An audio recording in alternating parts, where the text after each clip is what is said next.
and welcome to another historical fiction author chat. Today is a really special day because my friend Susanna Kearsley is here talking about the Vanish Days. Hello, Susanna.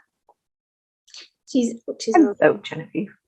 We've chatted so much before. I'm going to tell you more about our friendship from way back when. But today we are talking about the Vanish Days and about writing and about. There's so much stuff. Susanna has taught me so much stuff over. Since we first met back in, where was it, 2014, I think so. Mm-hmm. That'd be about right. Yeah. So I'm going to read Susanna's bio to you, and then I will read the synopsis of the Vanish Days, and then she will read to you. She's just going to read a little bit because we have a lot to talk about. So here we go. Here is the bio. New York Times, USA, and Globe and Mail best-selling author Susanna Kearsley is a former museum curator who loves restoring the lost voices of real people to the page, often in twin-stranded stories that interweave present and past. Her award-winning novels are published in translation in more than 25 countries. She lives near Toronto. And now The Vanish Days, which comes out April 26th here in Canada. I think it's already doing well elsewhere, isn't it? It was released. Was it released in the UK before? It was released in the States. Yeah, it's doing okay. Yeah. Yeah. Yep. So then now it's our chance. Although I'll admit, I already read it and I already loved it and so much to talk about. Okay. So the synopsis for The Vanish Days, a suspenseful new novel of love, lies, and loyalty set against the sweeping backdrop of the early Jacobite rebellions from New York Times bestselling author Susanna Kearsley. There are many who believe they know what happened, but they do not know the whole of it. The rumors spread and grow and take their hold. And so to end them, I have been persuaded now to take my pen in hand and tell the story as it should be told. Autumn 1707, old enemies from the Highlands to the borders are finding common ground as they join to protest the new union with England. The French are preparing to launch an invasion to carry the young exiled Jacobite king back to Scotland to reclaim his throne. And in Edinburgh, the streets are filled with discontent and danger. When a young widow, Lily Aitcheson, comes forward to collect her lost husband's wages, former soldier Adam Williamson is assigned to investigate her petition and the veracity of her claim. As Lily tells her story, Adam has only days to discover if she's being honest or if his own feelings are making him blind to the truth. But sinister figures lurk in the background. Is Adam being used as a pawn in an increasingly treacherous game? Told in dual timelines, The Vanish Days is a captivating story of intrigue, adventure, romance, and the bold courage to hope when it seems all is lost. Yeah, and there's so much to talk about. But first, I'm gonna throw it over to you, Susanna. I'm gonna disappear, and the floor is yours. Oh, well, thank you. Thanks to everybody who's joining us. I'm joining you from Aitcheson lands in Ontario. So I want to extend my my appreciation to everybody who may be joining us who's Indigenous and pay my respects to their elders past and present. I'm just going to read you the very, very opening because it's the only safe thing to read to you without spoiling the book. It's a little twisty. And you have to imagine me as a 35-ish year old Scotsman, and my accent is totally not right for this part. So that's why I usually don't like reading my stuff aloud. So just try to imagine me as a 35-year-old Scotsman. Okay. I was a younger man when I first met her. I should tell you this in fairness, not because the years have dulled my recollection of that moment. For in truth, I could still lead you to the spot where I was standing when she looked in my direction. I've forgotten many things. That is not one of them. I'm telling you because even the wisest man when young is ruled by other things than wisdom when he meets with such a woman. And when I met Lily Aitcheson, I knew I was in trouble. There are many who believe they know what happened, but they do not know the whole of it. The rumors spread and grow and take their hold. And so to end them, I have been persuaded now to take my pen and tell the story as it should be told, both in the parts that are my own and in those pieces that were hers, as they were told to me by others and as I came to discover them. You may ask how closely you can trust my narrative when I have waited until now to set it down, and when those days must surely seem so distant to me. like a magic lantern show of memories played against the coming darkness. I can only reassure you we kept notes from our inquiries, Gilroy's and my own, and I have those beside me here now in my study for my reference.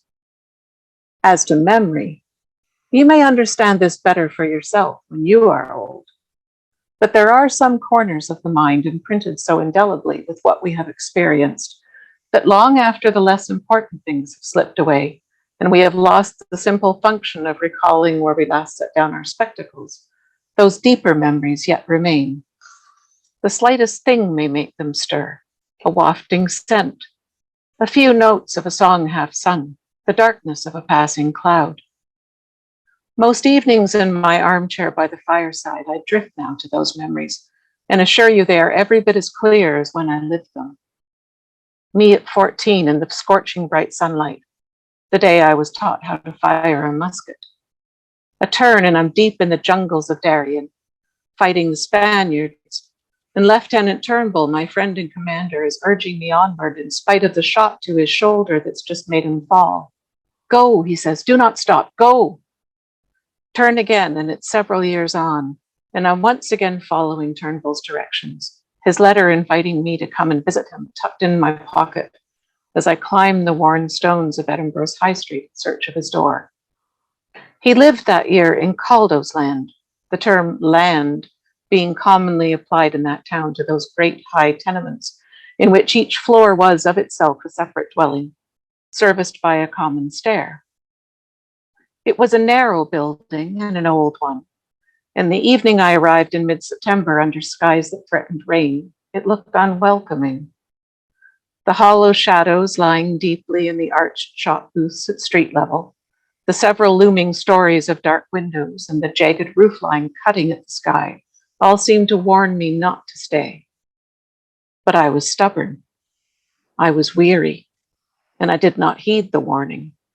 So for what came next, I've no one but myself to blame. Oh, that's so neat. All right, here I am. I love that intro because if you have not yet read this book, it's going to throw you for a loop. I loved it. Your research and your creative workings of it all are amazing. And then you went even deeper this time. You went a little crazy on this one. I'm just going to have to say it. Just kind of lost your mind on this one. So before we get I blame the characters entirely. They're amazing. So before we start, I want to tell people that we met sort of online around 2014, and you were generous enough to introduce me to Simon & Schuster Canada and get my books in their hands. So I thank you very much for that. And then you're very welcome. The following year, they sent you and me on a cross-country tour. That was my very first. And you were amazing, and I was terrified to finally meet my idol and have to go on tour with her when I knew nothing. This is when Tides of Honor had just come out, and you took care of me. So we had an interesting time there because I got laryngitis the night before and could not utter a sound. And I texted down to Susanna. I said, I can't talk. I'm really sorry. I don't know what to do. And she was so calm. She said, don't worry. I got a surprise for you too. And she had broken her foot. So it was she can't walk, I can't talk to her. And she pushed microphones in my face the whole time. And I pushed her wheelchair through the airport. And we enjoyed many a glass of wine after that. So that's our own history. That's our story. We did just fine. Yes. I think we should have another tour. I think we should do that soon. So the Vanish Days. As soon as this pandemic lets people start moving around properly anymore. Yeah. That's right. So the Vanish Days goes back to the Jacobites, which is your focus. All of your stories, I fell in love with your stories with the Winter Sea, and I've never looked back since then. And these ones are kind of attached, aren't they? They're all kind of a... they're all, my world is kind of it's funny because they're sold as a series, and they are and they're not. I mean, to me, a series is a group of books that follow one from the other. And honestly, the only two books that I've ever written that I would consider a sort of series would be Wintersea and Firebird, and that the historical story of the Firebird continues on from the Wintersea, sort of. But they were both written as standalones, so that you don't need to read the Wintersea to understand, like, because I don't like doing that, only because you can't ever count on. I'm always thinking ahead, right? I'm thinking about my own books, right? In my bookshelves. You could pick up a book, and the previous book in the series, or the first book in the series, might be long out of print. You can't guarantee that your books are going to remain in print, or that a reader is going to be able to find that first book in the series to enjoy, something 20 years later. You don't know when a reader is going to find you in the future. And I don't like necessarily putting that burden on the reader to go back and read an entire series before they enjoy book number X. So I want all my books to be able to stand alone, and for somebody to come into the world wherever they come into it, and be able to know what's going on, to understand where they are and who the characters are, and not have to go back and read something else to know who Colonel Graham is or who Captain Gordon is. You should be able to understand where you are at that moment in time without any frame of reference around it. And what happens with my characters, I find, is that once they're on the page, wherever they came onto the page, in whatever book they came onto the page, they just sort of take off and go into their own little Kearsley land world. And they start wandering around, and they're loose in that world now. And I never know when they're going to come back. I never know where they're going to show up again. I never know what they're going to do. I never know when their children are going to turn up. I never know when, I never know anything. It's just like I'm creating this alternate, parallel universe of characters that are just freely roaming around now, and they just turn up when they feel like it. And I hesitate to call it a series so much as a bunch of chronicles. It's almost like Anthony Trollope's Chronicles of Barchester. Like, it's kind of like, here's the place, we're talking about Europe at this specific time, and this gathering of people tend to wander in and out of it. So, but you can start at any point and then just kind of learn about the characters. Yeah. As if you start with the Vanish Days, then you might want to, go back and read the Wintersea to find out what's going on over here at this time, what's going on over here. And you might want to read forward and read the Firebird to find out what happens to Captain Gordon next, and that type of thing. But it's hard to fit something into a neat series, because it's not like, oh, well, you have to then read this one first, and this one second, and this one third. So yeah, and it's like everything else I do, it doesn't fit into a nice tidy box.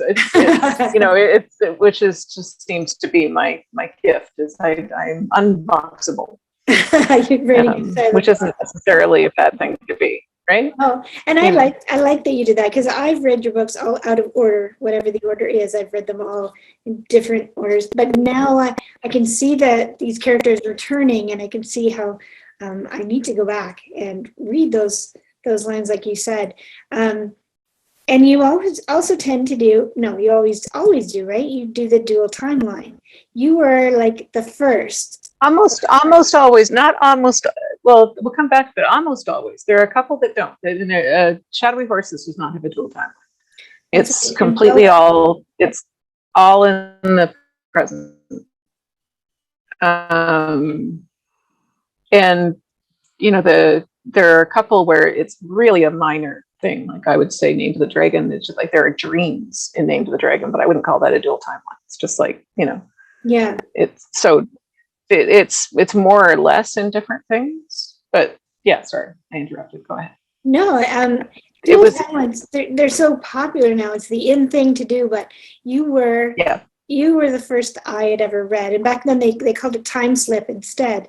And when I read your books, that's how they felt, because you had this beautiful way of taking us back into the history in different ways, like through a dream or through a walkway or something, so that you can feel it. And it did feel like you were slipping into another world. So I always loved that connection, the way you brought it all together. And I mean, I have enough trouble writing one timeline and trying to make everything come down to together at the end. So it always amazes me. This one, well, it's. I mean, there were fewer of us. There were fewer of us when I've been writing since I've been published since 1994. Mariana came out in. I mean, I wrote it in '93. It was published in '94. Back then, I mean, like Barbara Erskine would have been hugely popular back then. Lady of Hay was a massive bestseller in its dual time. Catherine Neville with The Eight was a huge bestseller. Diana Gabaldon, of course. The Outlander cross stitch was prior to that. So the genre was there, but there were fewer people writing in it. And it was not as, it was definitely not the thing. And I didn't know it was a thing. It was just the natural way to do that particular story, to go back and forth. And I left it up to the publishers to figure out how to market it and who to compare me to. And the only one the British marketers could think of was Barbara Erskine. Lady of Hay was the only one that they could compare it to. And then later on, you got people like Kate Moss, with Labyrinth, and it sort of grew and grew and grew, and you get people like Rachel Hoare coming in, and some wonderful writers in the genre. And now, like you say, it is very much there is a definitive genre of people writing time slip and dual time and what have you. And there is a box now that they can, people can say, well, when you start finding yourself becoming the comp, that's kind of like people are saying, oh, I write like Susanna Kearsley. It's like, oh, yeah, I am now a comp. That's pretty cool. That's when you're old and you've been in the business for a very long time, but it's, at the time, there weren't many people doing it. And people were sort of like, well, it would be a lot easier if you just wrote all in one timeline. That's not the way the stories want to go. I just want everything. I want a bit of mystery, a bit of history, a bit of everything. And now what I'm finding is the stories want to be dual timeline, but all in the past for some reason. I do have a book that I will be writing. I don't know when, because it requires travel that I can't take right now. But it's called Evening Light, and it's well, no, the one I'm writing now is even earlier. Oh. And I am doing the travel for that one. I'm just diving into the travel for that one. It's very scary. But the travel I need to do is to the south of France, which is a little bit out of my comfort zone right now. But that is sort of, I have a series that will sort of finish off this series. Mm-hmm. And I'm not sure. I think that's why I'm kind of waiting to do that, because I'm not quite ready to do that with these characters yet. I'm not quite ready to say goodbye to the characters yet, so I'm pushing it out a little bit. But that will definitely be dual time present and past, because I know the present day hero of that, and it's very much a present day hero, so I have to do that traditional dual time. But the ones I'm writing now are all dual time past, which I'm finding quite fun. I'm really enjoying that. So it's a challenge. I think with every book, you probably do this too. I think with every book, I like to scare myself. I like to push myself. I like to do something that just takes you. Still want to give your readers what they want. You still want to give your readers, the closest analogy I can give is Mary Stewart, who is my favorite writer. And I love Mary Stewart's mysteries. Okay. I love Mary Stewart's older mysteries. I love my mom was reading Disrupt Magic when she was pregnant with me, which we figure is probably the reason why Mary Stewart's my favorite writer. Because she didn't finish it before she had me, so I probably came out wanting to know the end. But Max from Disrupt Magic is sort of like the bar against which all heroes are measured in my book. And but I love that type of mystery with the really competent heroine and the little bit of travel, the little bit of thriller to it, the ordinary people up against extraordinary circumstances, that type of thing. There was a point where she got very, very interested in Arthurian legend. And a lot of people really like her Arthurian books, but they're not my thing.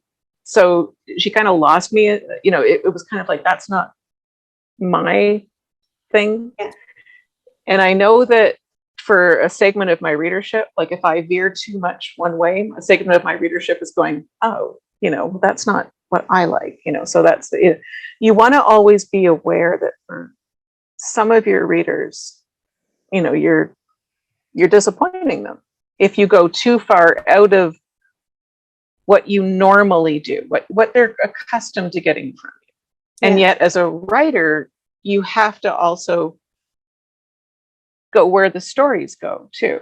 I mean, I'm sure for Mary Stewart, that's where her passion went, right? And so it's this fine line you walk as a creative person. It's kind of like, well, my passion is here, but I don't want to disappoint all the people that have come as far with me. So what you try to do as a writer is you try to break down, okay, what is it about my stories that I love, that I love, that I put into them, that makes them so enjoyable for me to write. And also hopefully so enjoyable for my readers.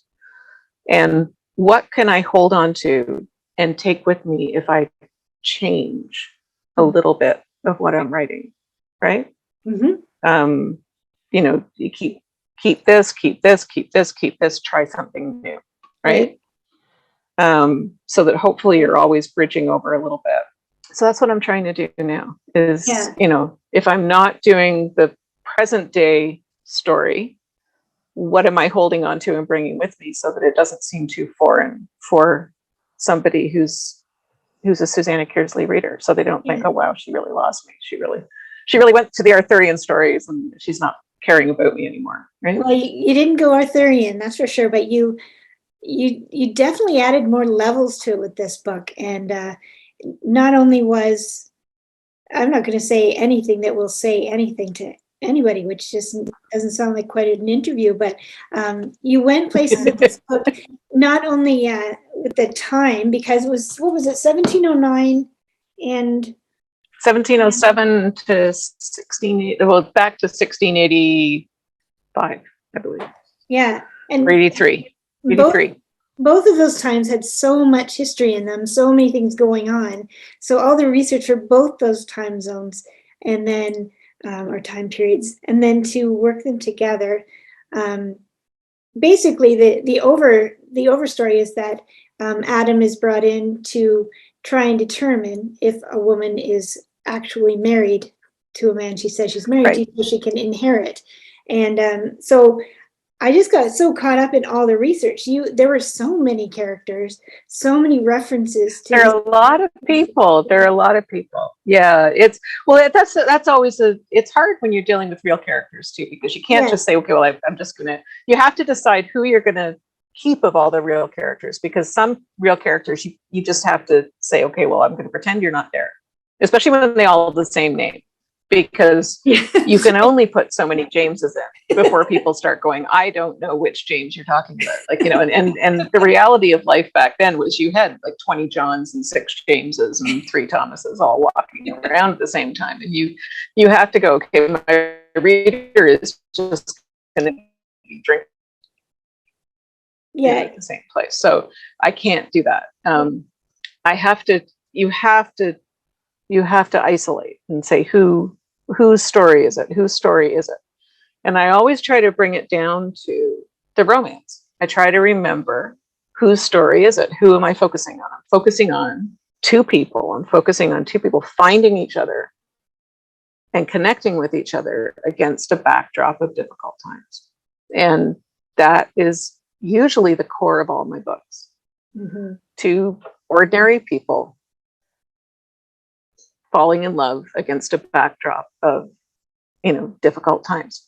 And that is what's been going on throughout history since, time out of mind. And if I can make you care about those people, then you're going to come on that journey with me, and you're hopefully going to learn a little something along the way. But even if you forget all the names and all the events and everything I'm telling you, you're still going to hopefully remember those people and the journey they went on and something of their lives, and it will connect with you. That's if I can get you to care about them, I've done my job. Yeah, exactly. That's what I say when historical fiction it has a responsibility that way. So if you see a car crash, you're going to remember it for a few days, but if you know who's in that car crash, you're never going to forget it. And it's sort of the same thing. You got to connect with those characters so deeply. And the way you explain it is so great. How the characters are telling you what to do. How the characters are really are in charge. They do, yeah. And it's such a weird concept. I remember before I started writing, and Diana had said that, well, I didn't actually tell the story, Claire did, and I was listening to her, and I didn't know this was going to happen. And when I sat down to write for the first time, I thought, well, that's just a silly thing, but I tried it, and what do you know? There they were, just waiting to tell their story. And I love when you talk about it, because you say how really you didn't plan to do this, and this one is even more because you went farther back, and it's all about getting to know your characters, and the way they change and the way they reach and grow. Well, and every writer is different. So, I mean, there may be people listening here that are thinking, well, my characters don't do that. And I can pick, I organize my books and I plan my books and I tell and that's perfectly valid too. I have very dear writing friends who plan their entire books out. Some use, I have that plan them out to the T, and they use Post-it notes, and they write to an outline, and everything works really well for them, and their books are absolutely stunningly beautiful. And every writer finds what works best for them. For me, I see it play in my head like a film, and I always have, and that's just my personal process, and it's not everybody's process, and there is no better or worse process, right? So that's just my process. But because I see it like a film, I can frequently be surprised by things that happen. There's a character in this book, Gilroy, who just walked in, and so I let him walk in. He turned up as the clerk to Adam. He was just sent to be Adam's clerk, and he was in the book for a little while, and I kept thinking, okay, well, why do I need a clerk? Why do I need him here? Can't Adam do all this work himself? Maybe I should just write him out. But I know from from doing this for a while, since 1993, that I should just let these characters stay. Because in Mariana, I had a character named Mrs. Hutherson, who showed up at a housewarming event for my main character, Julia, with a little plate of buns. She showed up with a little plate of buns, and I thought, well, she's one extra villager. I don't need her. I wrote her out. And she showed up again at something else, and I wrote her out again. I didn't need her. And then she eventually just showed up in the manor house. I could hear her coming, and I thought, oh crap, it's Mrs. Hutherson. And I just left her in, and she changed the entire course of the book. She was like a pivotal character. She changed the whole book. So ever since then, I've just left them in, If anybody opens the door unexpectedly, I'm like, fine, I'll leave you. I don't care. I call them the unexpected character. So Gilroy was my unexpected character in this one, and I just left him. I kept writing around him, and he was quite funny. I kind of liked him. He had this very dry wit, and I kind of liked him. And he was good in his scenes. And it was sort of, the name kept hitting me, like Gilroy. It's like, I've heard this name before. I just don't know where. And about halfway through the book, I thought, Gilroy.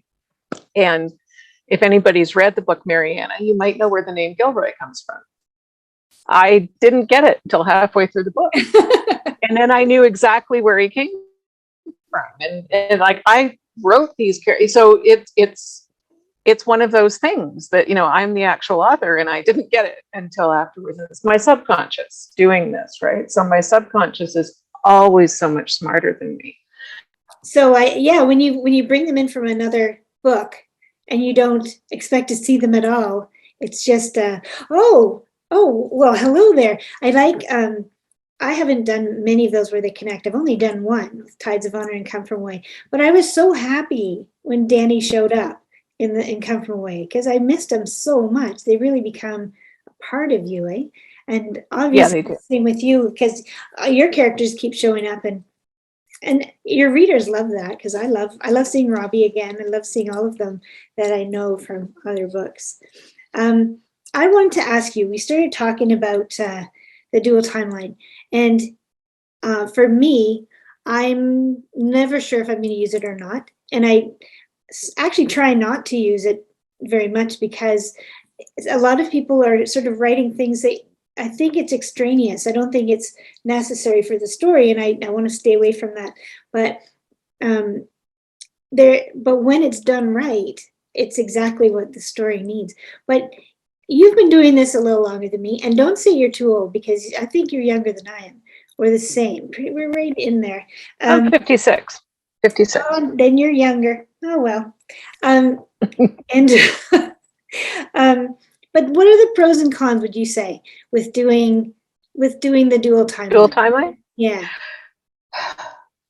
It depends on the story. So the pro, when you're doing historical fiction, the advantage of doing a dual timeline is if you're starting in the present, which is almost always what you do, is that you're leading the reader into a story with a character that they can easily connect to, someone who's familiar and very easy to connect to, someone that they can recognize, as opposed to someone that's distantly different than them. You can skip through the boring parts of history. If you've got like a long stretch of years where nothing is happening, you can actually just skip through the years. You can say, well, 2 winters later, this happened, by pulling into the present and, back into the past. You can actually leave somebody as a little girl and then go back and get them as a grown-up woman, which I've done. You can, you don't have to follow along their whole course of, and with transitions are always tricky, right? Transitions are always tricky with the how to handle the passage of time within a story is always tricky. Yeah. It can be done smoothly, but it's nice and seamless when you're doing dual time. You can also use the knowledge that people in the present have about the past to explain things to the reader that people in the past already knew. So you avoid the as you know Bob, which is for people that don't know what the as you know Bob is. It's as you know Bob it sort of takes its name from those plays of the 1920s where the butler and the maid would come out before the actual action started, and they'd be dusting around the main set, and they'd go like, well, as you know Bob, the young master so and so is coming home tonight. Well, as you know, Alice, there was a terrible row before he left. And as you know, Bob, it was because of this. And they're both telling each other things that they already know, but they're doing it to let the audience know. And so it's used as a shorthand in writing circles to talk about when you have 2 characters talking about stuff that they both already knew, right, or would have no reason to talk to each other about because they already know it. It'd be the equivalent of 2 of my Jacobite characters saying, well, as you know, Colonel, we're called Jacobites because, Jacobus is the Latin word for James. Well, as you know, Lieutenant, they would have absolutely no reason to have that conversation. However, you can get around that in the past by having somebody talk to someone who would not have that knowledge. Somebody who's from a different country, somebody who's a child. I've used children quite often because it's natural for a child to say, well, Why are we called this? Why are we called that? Why are we here? What are we doing? Why are we in Scotland? Why are we there? Yeah. And it's natural then for someone to explain how we, came to be here, how we do this.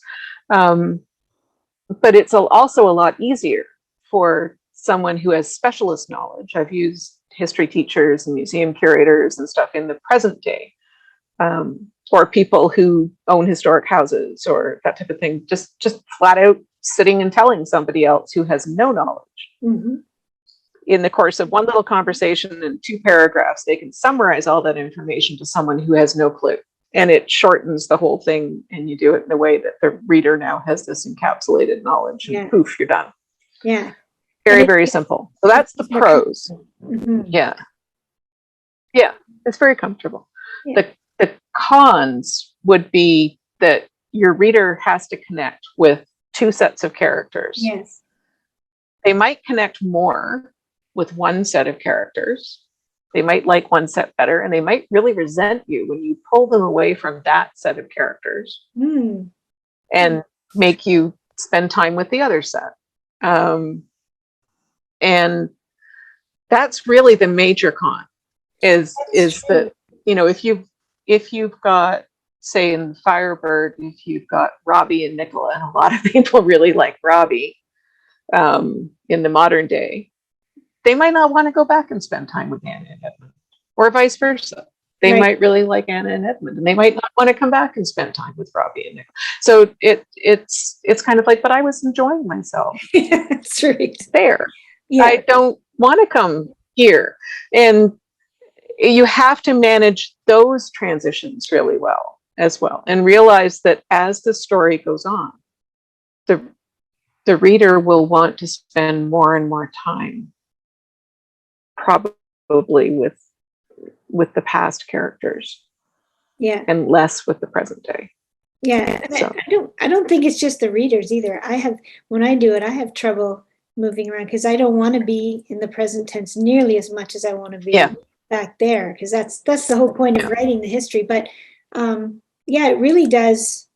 Yeah, it gets rid of that, as you know, finding that balance. And the info dump that, then you have to avoid doing the info dump in the present tense too, because that can be overwhelming. People don't know. We have to think strategically for all this stuff. Well, you can't. The present has to serve they both have to serve a purpose. They both have to be there for a reason. I mean, they have to be lifting things, both of them. Right. They have to be. I mean, if you could lift one out and toss it away and the story works fine, then do it. They have to be balancing each other and both doing work. When you're writing, it, I look at them like a river, and I look at them like a river in a boat, right? Okay. So the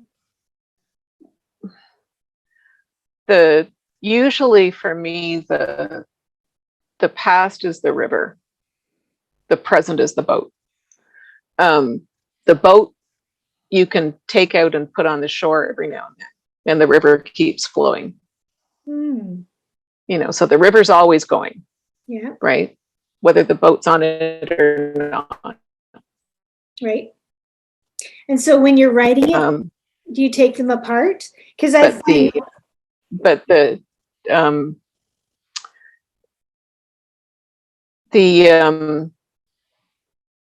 main thing is that they both need to be there, for you to get where you're going. Right. You can't take the river away or the boat doesn't work. And you can't take the boat away or you're not going to get where you need to be unless you can swim really, really super, super well down the rapids. So you need both things to get to the end, but the boat can be taken off the river every now and then. Right. And the river keeps going. That's a neat way to look at it. That's really cool. Yeah, when I first did one, my editor said, take them apart, write them as 2 separate stories. But then you have to figure out how they work together. Yeah, I can't do that. No? I write linearly. Yeah, I can't do that. Everybody always says to do that when I'm pressed for time, because I always get panicky towards the end of the book. And And they're like, oh, I'll just write them individually. It's like, yeah, no, because I never know what point the one story is going to, they weave. Yes. And what happens in one affects the other. So I don't know where one's going to drop a stitch that I need to pick up in the other. And I can't anticipate where that stitch is going to stop that I need to pick up. And if I just sat down and wrote one all the way through, I would be missing all these little beautiful stitches that get left for me by the preceding story. So it wouldn't be the same story. Yeah, it's amazing.